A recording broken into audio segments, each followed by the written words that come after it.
summarization, and conclusion. If we summarize all we've gone over so far, we can see that for 30 years, governments have implemented inadequate financial policies and management that have resulted in massive debts.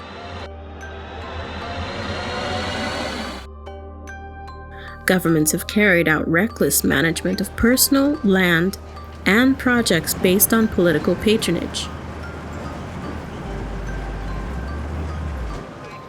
Governments have agreed to a number of questionable projects in an unlawful manner. In all these areas, some characteristics have been predominant. 1. Structural violation of the law. 2. Structural violation of the criteria for good governance, for example, transparency. 3. Structural negligence to put into practice the recommendations for good governance. 4. Structural negligence of the warnings and recommendations of local and international authorities such as the RVA, ARA, and IMF. 5. Structurally poor financial management or administration. 6. Structural negligence regarding the financial consequences of poor management in regards to payment, gross debt, and interest. 7. Structural lack of accountability, such as the lack of an annual financial statement approved by an accountant. 8. Marginalization of the checks and balances system that is the basis of our democratic system.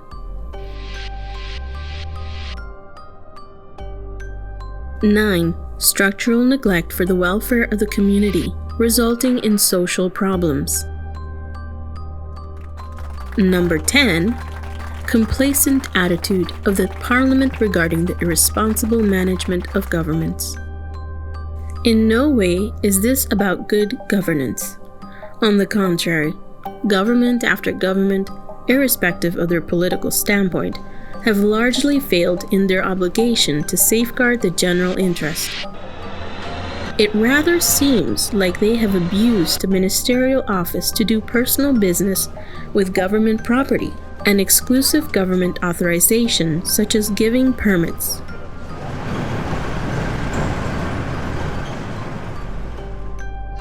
It gives a strong impression that the personal interests of the politician and their family and friends were more important.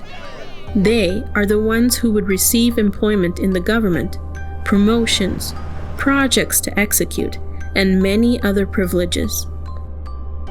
Meanwhile, not much has been done to improve the administration and control over public funds or the quality of government services such as education.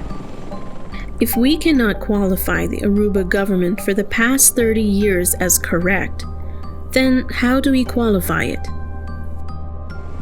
Take into account all the intentional infractions that have been committed for more than 30 years. The behavior of the rulers involved can only be qualified as government criminality.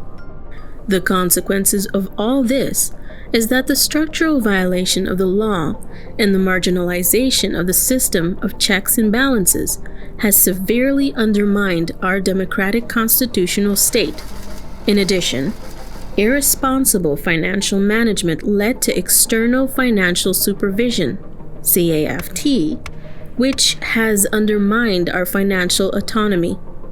With all these damages caused by our political parties, the big question is, why should we continue with a democratic system based on political parties that have seriously harmed us and that we no longer trust?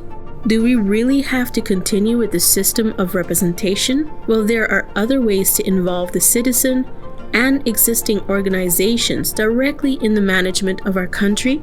On the other hand, if you, with all this information, are still voting for the parties that have caused all this trouble for Aruba, then what does this say about you?